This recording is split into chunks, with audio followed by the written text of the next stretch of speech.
Hello everybody, I am Vesper the Evening Star, and I'll be your host today here on Vesper's Fanfiction Time. Today we are going to be reading Chapter 6 of Tunnel Vision, so without further ado, let's jump right into it.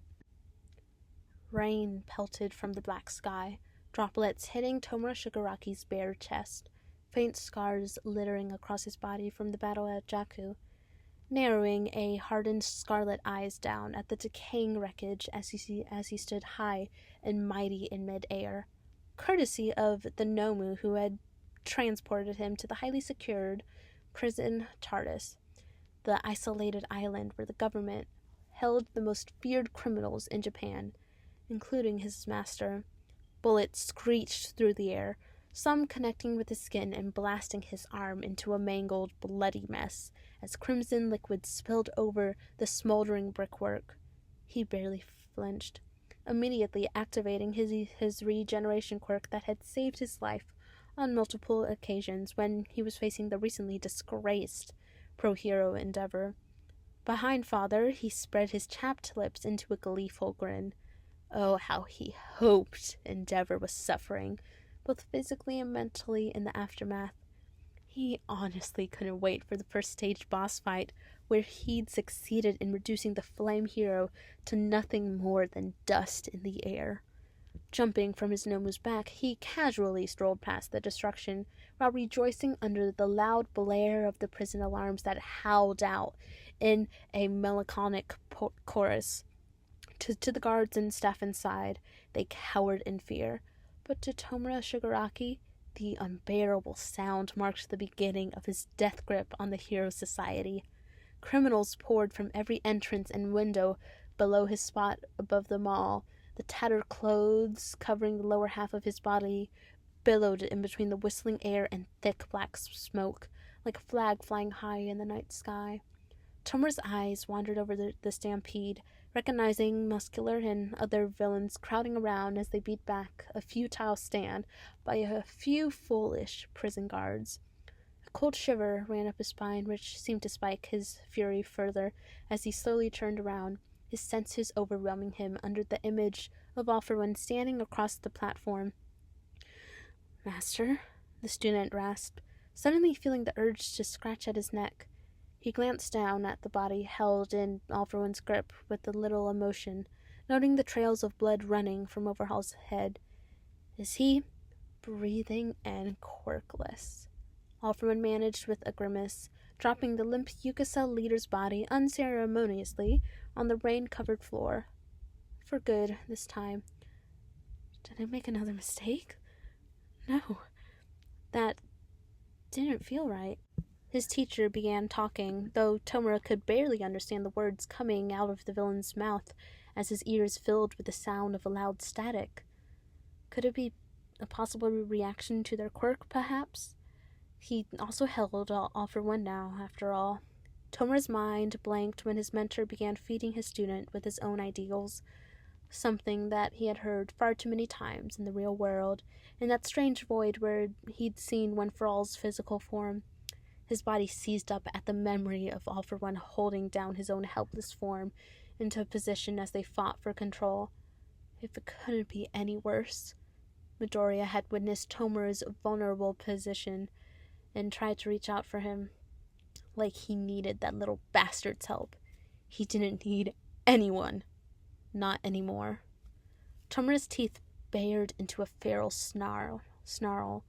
Oh, how he wanted to incinerate that little shit into nothing but dust in the air. "I told you." Tomura's voice was rough, almost as if it was physically hurting him to speak. "That is my body. My will, Master." Japan's most feared man glanced down at Shigaraki like he was a small toddler. "You need rest, Tomura," his voice cooed, dripping with fox warmth as he bared his teeth in a wide grin. "That regeneration quirk will not work unless your body is at full health."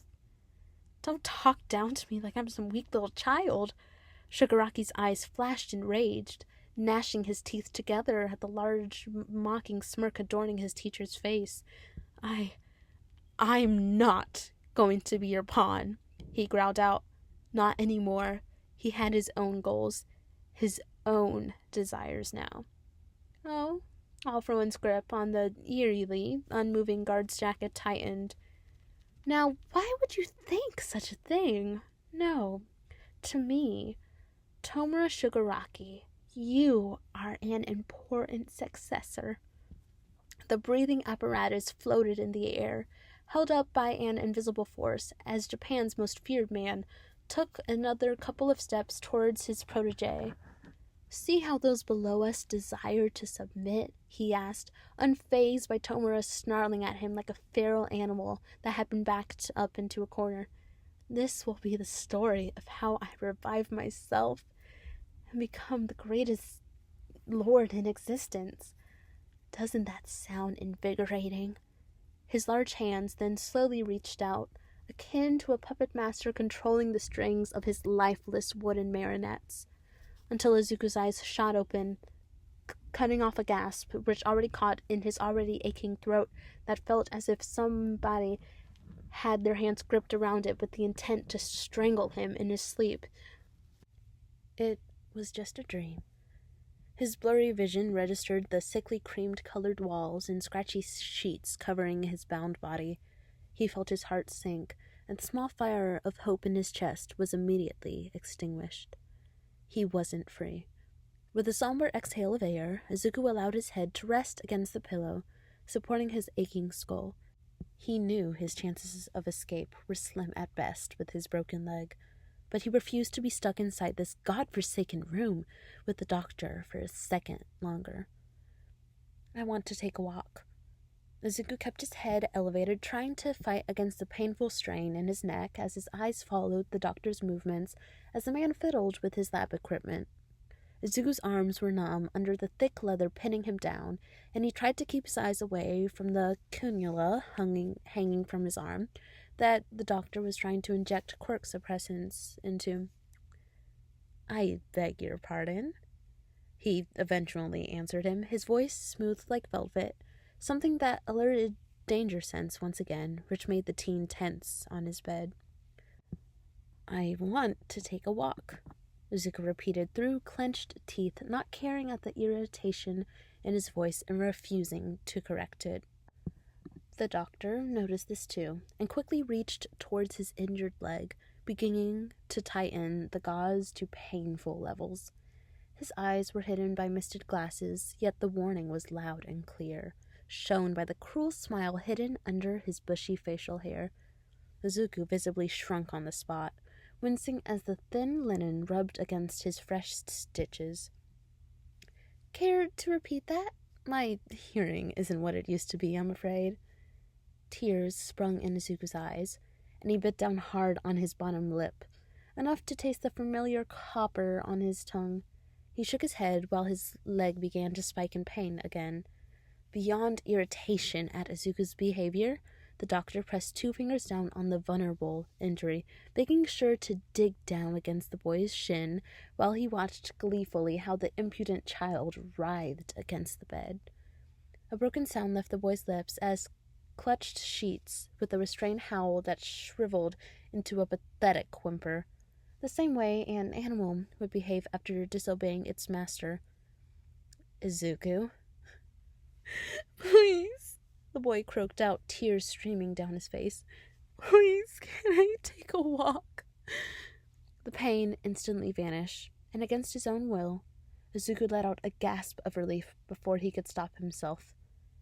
Traitor, the boy mumbled to himself internally, his entire body slumping miserably in defeat. I suppose I could find you a crutch to use, he called from over his shoulder, rearranging numerous tubes that were full of thick red liquid. Izuku's throat squeezed at the sight of them, and he turned away, trying to blur the image out of his foggy memory. There are no moos stationed everywhere. They've been programmed to not hurt you unless absolutely necessary, so don't even try running. However, he smirked through his bushy mustache, I don't think you could, even if you wanted to, while swallowing down the urge to smash the shorter man in his smug face. Izuku found himself cringing over the way the doctor had used the word program, just casually confessing that he had tampered with these creatures' brains, complete with a straight face like it was absolutely rational and normal to perform such an inhumane thing. I'll warn you once. If you pull anything funny like that again, I will not be tending to your wounds this time, he warned, allowing Izuku to sit up and unbuckle himself from the restraints on his bed. That being Izuku's thwarted attempt to escape the doctor in one of the medical offices, he made a quick glance at the thick gauze wrapped around the villain's shoulder and tried not to smirk in utter satisfaction at the sight. Serves you right. After some muttering, the doctor gave a chirp of victory and pulled out an ancient-looking crutch that was brown with rust. After wrapping medical tape around the handles, he began fiddling with Izuku's cannula, disconnecting the tether to Izuku's fluids before freeing the boy's wrist and arms. The second Izuku could move his hands, the boy turned away from the doctor and unbuckled the thick leather, locking his neck to the infirmary bed before moving to his knees and ankles. The situation was humiliating enough without the unwanted assistance. He tried not to snatch the crutch from him and instantly began to slowly slide himself into a seated position before shuffling towards the foot of his bed. "Do you need assistance to get the doors open?" he called from the background, something that made Izuku grip the handles tightly as he tried to bite down the heavy spew of curse words he wanted to scream at the doctor. "I'm fine, thank you," was all he was able to ground out before slipping through the door with a light shuffle of his feet. He tried to ignore the sound of the doctor chuckling darkly as he stepped into the long, darkened hallway. Mold was sprayed across the once painted white walls that had now yellowed with age. Pieces of old paint had peeled down and made nests of flakes across the dirty floors. A Nomu breathed heavily from behind Izuku, but the boy refused to turn and acknowledge it. Izuku limped into the room, his focus completely on the humming sound that was growing louder as he grew closer.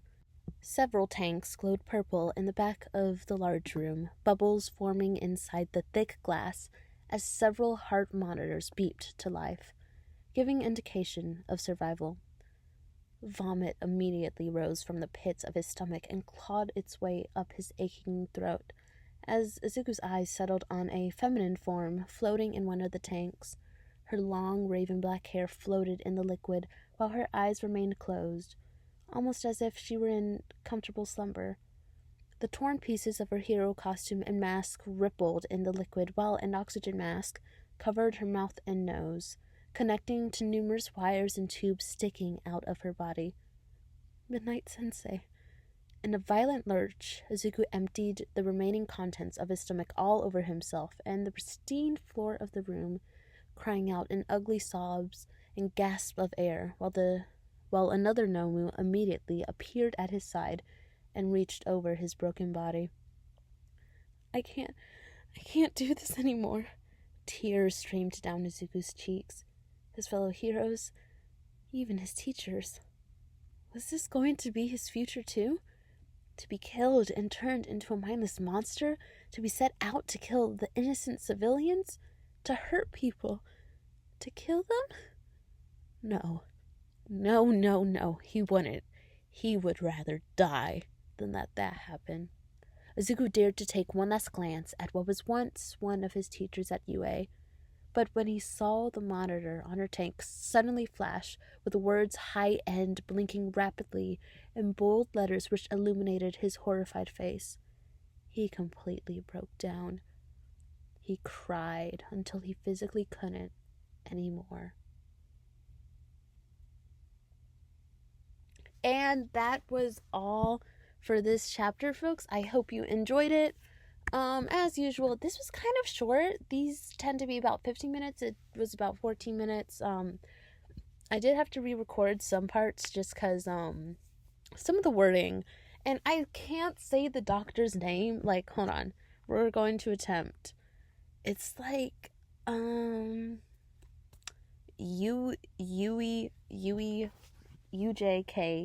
Well, I know it's Ko at the end. Yujiko. Yuhiko. Yu-Gi-Oh! Okay. This is a battle we will win on a later day, but for now, he is the doctor. And we all know who the doctor is in My Hero Academia. There's only one. And so, yeah, that is all. So, as always, folks, have a good morning, good night, good afternoon, good evening. Have a good day. Have a good everything. And I will see y'all next time. Mwah. Bye.